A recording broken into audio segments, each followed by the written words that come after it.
जय हिंद। तो आज जो हम लोग देखने वाले हैं जीके का दूसरा क्लास, ठीक है? कल से ही हम लोग जीके का क्लास शुरू किए हैं, उसी क्रम में ये क्या है, आज ये दूसरा क्लास है। और इस जीके में आपको बता दें कि बड़ा ही सिलेक्टेड क्वेश्चन को हम लाए हैं और पिछले बार की जो परीक्षा में आपके क्वेश्चन आ चुके हैं, उसको आधार बनाकर इसमें हम क्वेश्चन को शामिल किए हैं। यानी कि आप कह सकते हैं कि ये क्वेश्चन आपके लिए बहुत ही महत्वपूर्ण है। और आपको एक बेनिफिट और भी है कि ये जो क्वेश्चन हैं आपके राज्य स्तरीय परीक्षा में काम आएँगे, जैसे झारखंड में जो परीक्षा होने वाला है उसमें काम आएँगे ही। इसके अलावा आपका सेंट्रल लेवल के जो परीक्षा है एसएससी वगैरह है, रेलवे वगैरह है, उसमें भी इस प्रकार के ही क्वेश्चन पूछे जाते हैं। तो आपको डबल बेनिफिट है, यानी कि ये आपके लिए बहुत ही महत्वपूर्ण क्लास है। तो आप लोग क्या कीजिए, अपना नोटबुक निकाल के बैठिए और हम शुरू करते हैं पहला क्वेश्चन, ठीक है? आपके शाम को झारखंड जीके का क्लास हम लाते हैं, जो कि शाम के 7 बजे लाते हैं, वो आपका रोज़ आएगा। इसके अलावा दिन के आपके 11-12 बजे, यानी कि दिन में जब भी मौका मिले आपको ये क्लास एक आएगा ही आएगा, ठीक है? चलिए, पहला क्वेश्चन कहता है कि पाक जल संधि किन 2 देशों के बीच है? पहला भारत और पाकिस्तान, दूसरा है पाकिस्तान और श्रीलंका, तीसरा है भारत और श्रीलंका, चौथा है भारत और ईरान। इसका सही आंसर हो जाएगा आपका ऑप्शन नंबर सी, भारत और श्रीलंका। भारत और श्रीलंका के बीच क्या है, पाक जल संधि है, ठीक है? कोई दिक्कत नहीं। और इस पाक जल संधि का एक और नाम है जिसको हम लोग क्या कहते हैं, मन्नार खाड़ी।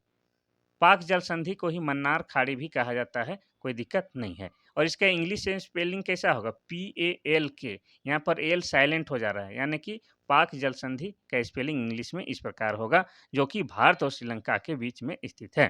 अब भारत का नक्शा देखते होंगे इस प्रकार का, तो उसके नीचे में यानी कि उसके दक्षिणतम भाग में ऐसा छोटा-सा जो देश लटका हुआ है, वही क्या है आपका श्रीलंका है। और इस जो ये जो भारत है और ये श्रीलंका है, उसके बीच में ये जो पानी वाला जो रास्ता है, इसी को क्या कहा जाता है, पाक जल संधि अर्थात मन्नार की खाड़ी कहा जाता है। कोई दिक्कत नहीं।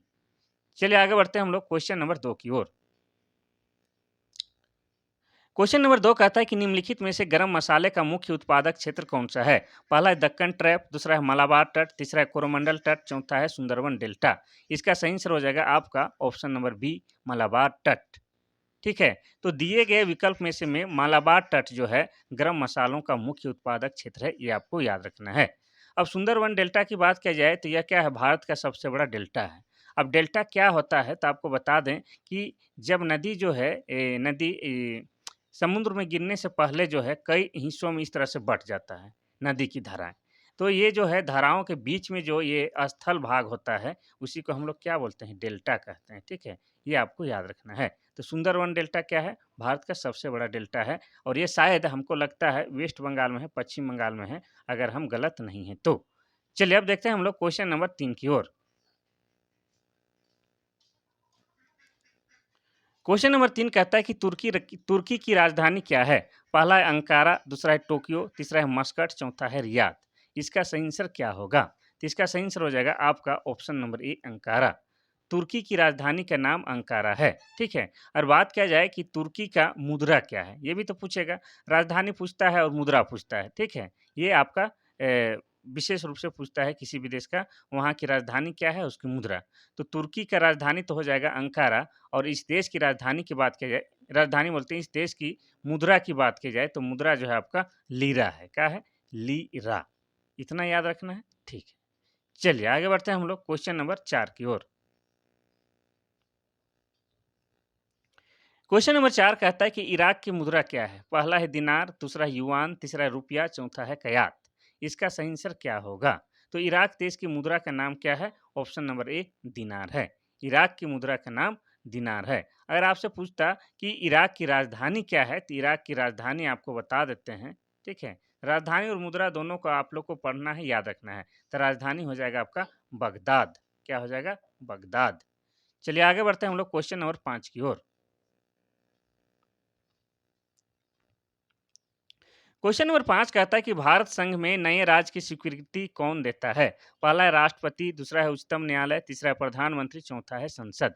इसका सही आंसर क्या होगा? तो आपको बता दें इसका जो है सही आंसर ऑप्शन नंबर डी हो जाएगा, संसद। भारत संघ में नए राज्य की स्वीकृति संसद देता है। अब संसद किनसे मिलकर बना है? तो संसद जो है आपका राष्ट्रपति, किससे किससे मिलकर बनता है? राष्ट्रपति हो गया, आपका लोकसभा हो गया और आपका राज्यसभा हो गया। ये तीनों मिल के ही क्या है, आपका संसद कहलाते हैं। यानी कि संसद में राष्ट्रपति, लोकसभा और राज्यसभा तीनों शामिल है, ये आपको याद रखना है। इसके अनुच्छेद को आप भी इस तरह से याद रख सकते हैं, जैसे सरला, क्या रखना है? सरला। इसको इस तरह से लिख देते हैं, देखिए आसान हो जाएगा याद करना। स र ला, ठीक है। तो संसद जो है अनुच्छेद 79 में है, कितना है? संसद अनुच्छेद 79 में वर्णित है। और राज्यसभा जो है आपका अनुच्छेद 80 में है लिखा हुआ, और लोकसभा जो है आपका अनुच्छेद 81 में है। ये आपको याद रखना है, आसान हो जाएगा। संसद का जिक्र किस में है? अनुच्छेद 79 में है। और राज्यसभा का जिक्र आपका किस में है? 80 में है। और लोकसभा का जिक्र आपका 81 में है। तो सरला पहले याद रखिएगा, और 79, 80, 81 ऐसे याद आप रख सकते हैं। तो इसका तो हो जाएगा क्या? 5वां नंबर का ए। भारत संघ में नए राज्य की स्वीकृति राष्ट्रपति देता है। और भारत में वर्तमान समय में राष्ट्रपति कौन है? तो वर्तमान समय में भारत में राष्ट्रपति आपके द्रौपदी मुर्मू हैं। कौन है? द्रौपदी मुर्मू है। और द्रौपदी मुर्मू जो है भारत की प्रथम महिला आदिवासी राष्ट्रपति हैं, ये भी आपको याद रखना है। ये आदिवासी हैं, मुर्मू हैं, तो ये जो है आपका संथाल जनजाति से आती है। कौन सी जनजाति से? संथाल जनजाति से आती है। और संथाल जनजाति क्या है? झारखंड की सबसे बड़ी जनजाति है, और ये भारत की तीसरी बड़ी जनजाति है। भारत की क्या है? तीसरी बड़ी जनजाति है। और द्रौपदी मुर्मू की बात किया जाए तो ये कहाँ की रहने वाली है? उड़ीसा राज्य की रहने वाली है। उड़ीसा के मयूरभंज की रायरंगगंज की रहने वाली है, ये भी आपको याद रखना है। चलिए अब बढ़ते हैं हम क्वेश्चन नंबर 6 की ओर। क्वेश्चन नंबर 6 कहता है कि राष्ट्रपति संसद के दोनों सदनों के लिए कुल कितने सदस्यों को मनोनीत कर सकता है? पहला है 16, दूसरा है 14, तीसरा है 12 और चौथा है आपका 14। इसका सही आंसर हो जाएगा आपका ऑप्शन नंबर डी। राष्ट्रपति संसद के दोनों सदनों के लिए कुल 14 सदस्यों को मनोनीत कर सकता है, जिसमें जो है आपका राज्यसभा के लिए कितना? तो राज्यसभा के लिए 12 सदस्य को मनोनीत करता है। और लोकसभा के लिए कितना? तो लोकसभा के लिए आपका 2 सदस्य को मनोनीत करता है। तो कुल मिला के कितना हो जाएगा? 14 हो जाएगा। लेकिन इसमें भी एक ट्विस्ट है, वो आपको बता देते हैं। तो लोकसभा में जो 2 सदस्य को मनोनीत किया जाता था, मनोनीत यानी कि ये इलेक्शन के द्वारा नहीं आते थे चुन के, इनको राष्ट्रपति अपने मन से मनोनीत करता था। तो लोकसभा में जो 2 व्यक्ति को मनोनीत किया जाता था, वो अब नहीं किया जाता है, ठीक है? ये 2 सदस्य कौन होते थे? एंग्लो इंडियन सदस्य होते थे। कौन होते थे? एंग्लो इंडियन सदस्य होते थे। और एंग्लो इंडियन सदस्य की सदस्यता आपका 104वां कितना? 104वां संविधान संशोधन के माध्यम से हटा दिया गया है। अब लोकसभा में 2 सदस्य जो एंग्लो इंडियन होते थे, वो नहीं होंगे। साथ ही आपका विधानसभा में एक एंग्लो इंडियन सदस्य मनोनीत किया जाता है, वो भी हटा दिया गया है। कब? 104वां संविधान संशोधन के बाद। इतना आपको याद रखना है। चलिए बढ़ते हैं हम लोग अब क्वेश्चन नंबर 7 की ओर। क्वेश्चन नंबर 7 कहता है कि भारत में आधारित लोकतंत्र निम्न में से कौन सुनिश्चित करता है? आधारित मतलब आधार बेस, ये आपको पकड़ना है तो अपने इसका हल आ जाएगा। पहला है पंचायती राज, दूसरा है अंतर राज्य परिषद, तीसरा है राष्ट्रपति, चौथा है मुख्य न्यायाधीश। इसका सही आंसर क्या होगा? ठीक है, तो इसका सही आंसर होगा आपका क्या हो जाएगा? ऑप्शन नंबर ए, पंचायती राज। पंचायती राज जो है भारत में आधारित लोकतंत्र सुनिश्चित करता है। आपको पता है कि लोकतंत्र किसको कहते हैं? लोकतंत्र किसको कहते हैं ये आपको जानना होगा, क्योंकि भारत एक लोकतांत्रिक देश है। ठीक है, बाकी जो देश होता है आपका स्वतंत्र देश है, लेकिन लोकतंत्र हो ये जरूरी नहीं है। ठीक है, तो लोकतंत्र मतलब होता है ऐसी शासन व्यवस्था, ठीक है, ऐसी शासन व्यवस्था जिसके शासक की नियुक्ति वहाँ की जनता प्रत्यक्ष या अप्रत्यक्ष तरीके से स्वयं करती है, और उसको जब चाहे तब हटा भी सकती है। और शासक का जो पद होता है क्या है? वंशानुगत नहीं होता है। ऐसी शासन व्यवस्था को हम लोग क्या कहते हैं? लोकतंत्र कहते हैं। ठीक है, चलिए अब बढ़ते हैं हम लोग क्वेश्चन नंबर 8 की ओर।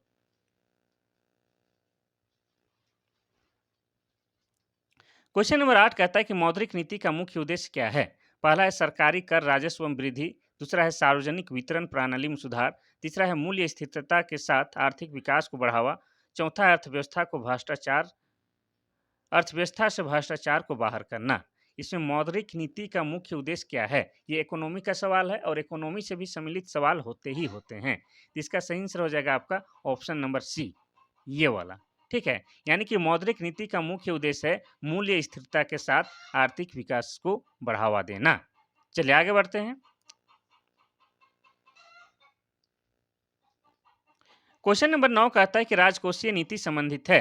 राजकोषीय नीति किससे संबंधित है? ये पूछना चाह रहा है। पहला है लोक राजस्व, दूसरा है लोक व्यय और कर्ज, तीसरा है बैंक दर और नीति, चौथा है ए और बी दोनों।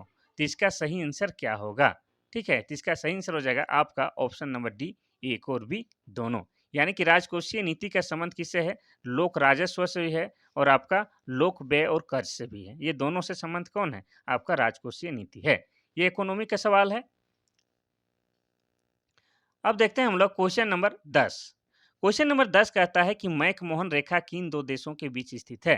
पहला है भारत और चीन, दूसरा है भारत और पाकिस्तान, तीसरा है भारत और अफगानिस्तान, चौथा है जर्मनी और फ्रांस। इसका सही आंसर क्या होगा? तो इसका सही आंसर हो जाएगा आपका ऑप्शन नंबर ए। मैकमोहन रेखा जो है आपका भारत और चीन देशों के बीच स्थित है।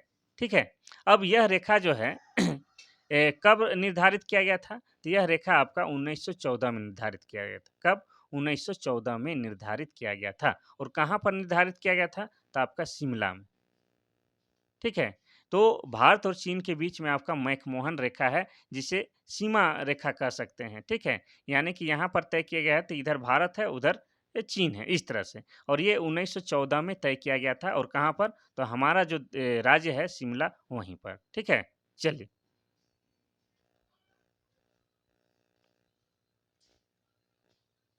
क्वेश्चन नंबर 11 कहता है कि भारत की प्रथम महिला सर्जन कौन थी? पहला है डॉक्टर प्रेमा मुखर्जी, दूसरा है सुरेखा शंकर प्रसाद, तीसरा है तारा वेरियन, चौथा है चंद्रमुखी बसु। इसका सही आंसर क्या होगा? तो इसका हो जाएगा आपका ऑप्शन नंबर ए। ठीक है, भारत की प्रथम महिला सर्जन का नाम डॉक्टर प्रेमा मुखर्जी है। ये आपको याद रखना है। सर्जन, सर्जरी जो करता है वही सर्जन, डॉक्टर साहिबा। 12 नंबर का सवाल कहता है कि विश्व विरासत दिवस किस तिथि को मनाया जाता है? पहला है 23 अप्रैल, दूसरा है 26 नवंबर, तीसरा है 2 अप्रैल, चौथा है 18 अप्रैल। इसका सही आंसर क्या होगा? तो इसका सही आंसर हो जाएगा आपका ऑप्शन नंबर डी, 18 अप्रैल। विश्व विरासत दिवस, इसी को हेरिटेज डे भी कहते हैं। हेरिटेज मतलब विरासत। तो विरासत दिवस जो है प्रत्येक साल 18 अप्रैल को मनाया जाता है। ठीक है, 23 अप्रैल को क्या मनाया जाता है बताइए तो? 23 अप्रैल को विश्व पुस्तक और कॉपीराइट दिवस मनाया जाता है। ठीक है, क्या मनाया जाता है? विश्व पुस्तक और कॉपीराइट दिवस मनाया जाता है। और आपको 2 अप्रैल को भी कुछ मनाया जाता है। हाँ, प्रचलित नहीं है लेकिन मनाया जाता है। 2 अप्रैल को विश्व ऑटिज्म चेतना दिवस मनाया जाता है। क्या? विश्व ऑटिज्म चेतना दिवस मनाया जाता है। चलिए आगे बढ़ते हैं हम लोग। इसका तो हो जाएगा ऑप्शन नंबर डी, 18 अप्रैल को विश्व विरासत दिवस यानी कि वर्ल्ड हेरिटेज डे मनाया जाता है। चलिए बढ़ते हैं हम लोग क्वेश्चन नंबर 13। क्वेश्चन नंबर 13 बढ़ने से पहले आपको बता दें कि एगो दिवस से संबंधित क्वेश्चन पूछेगा रहे। एगो या दो गो क्वेश्चन जो है 100% पूछेगा। क्वेश्चन नंबर 13 कहता है कि उस्ताद रहमान खान का संबंध किस वाद्य यंत्र से है? पहला है तबला, दूसरा है सरोद, तीसरा है पखावज, चौथा है संतूर। इसका सही आंसर हो जाएगा आपका ऑप्शन नंबर सी, पखावज। तो उस्ताद रहमान खान का संबंध पखावज वाद्य यंत्र से है।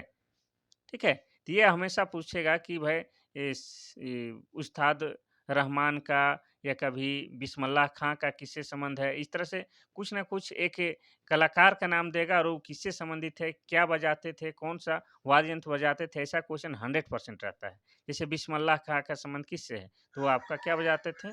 तो बांसुरी, शहनाई बजाते थे। क्या बजाते थे? शहनाई बजाते थे। इस तरह से आपको पूछेगा ही। तो आप इसके आधार पर भी अपना जो है टेस्ट सीरीज बना सकते हैं, क्वेश्चन बना सकते हैं। ठीक है, अब देखते हैं हम लोग क्वेश्चन नंबर 14।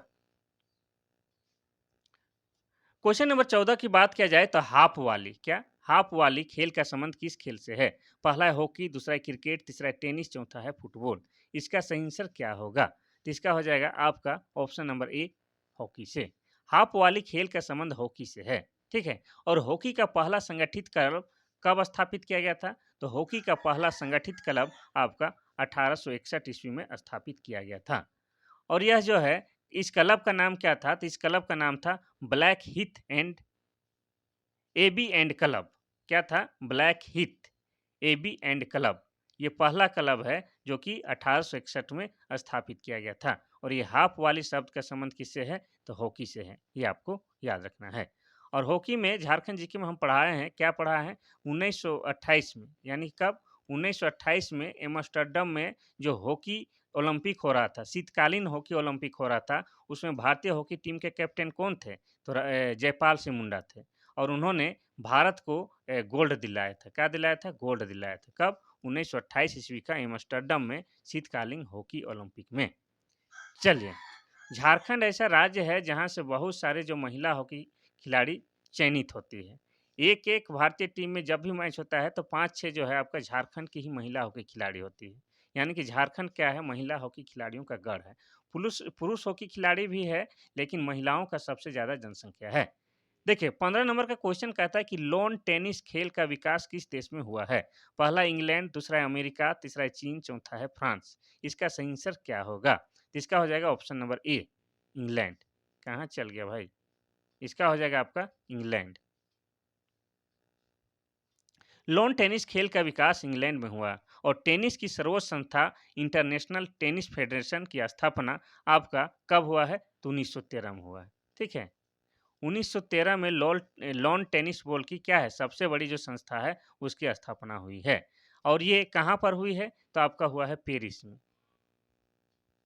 पेरिस में, ये याद रखना है, ठीक है? ये 1913 में हुआ है और पेरिस में हुआ है, इतना याद रखना है। यानी कि लॉन टेनिस खेल का विकास इंग्लैंड में हुआ और टेनिस की सर्वोच्च संस्था जो है इंटरनेशनल टेनिस फेडरेशन, इसकी स्थापना 1913 में पेरिस में हुआ है। इतना आपको याद रखना है। इंडिया जीके पढ़ रहे हैं तो उस लायक ही दिमाग आपको रखना होगा तेज, ठीक है? झारखंड जीके से थोड़ा बड़ा लेवल तक दिमाग को बढ़ाना होगा। 16 नंबर का क्वेश्चन कहता है कि यक्षगान लोक नृत्य का संबंध किस राज्य से है?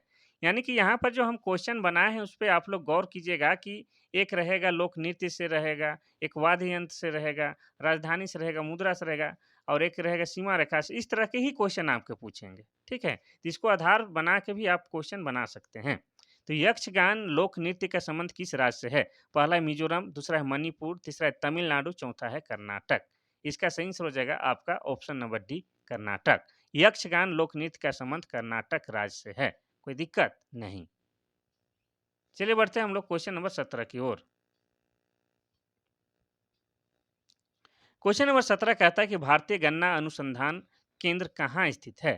पहला है नई दिल्ली, दूसरा है करनाल, तीसरा है कोयम्बटूर, चौथा है लखनऊ। इसका सही आंसर क्या होगा? तो हो जाएगा इसका ऑप्शन नंबर सी, कोयम्बटूर। भारतीय गन्ना अनुसंधान केंद्र कहाँ है? कोयम्बटूर में स्थित है। कोई दिक्कत नहीं।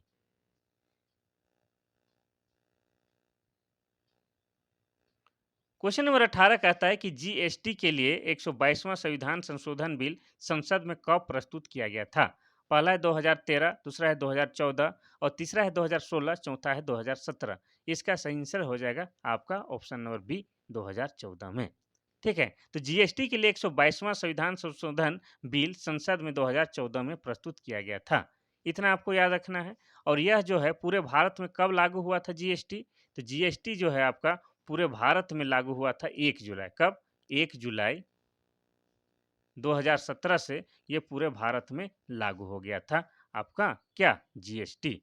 और जीएसटी का फुल फॉर्म क्या होता है वो भी आपको बता देते हैं। तो आप लोग केवल सुनते होंगे कि जीएसटी लगा के इतना रुपया हुआ, जीएसटी लगा इसीलिए दाम बढ़ गया, ये सब सुनते होंगे।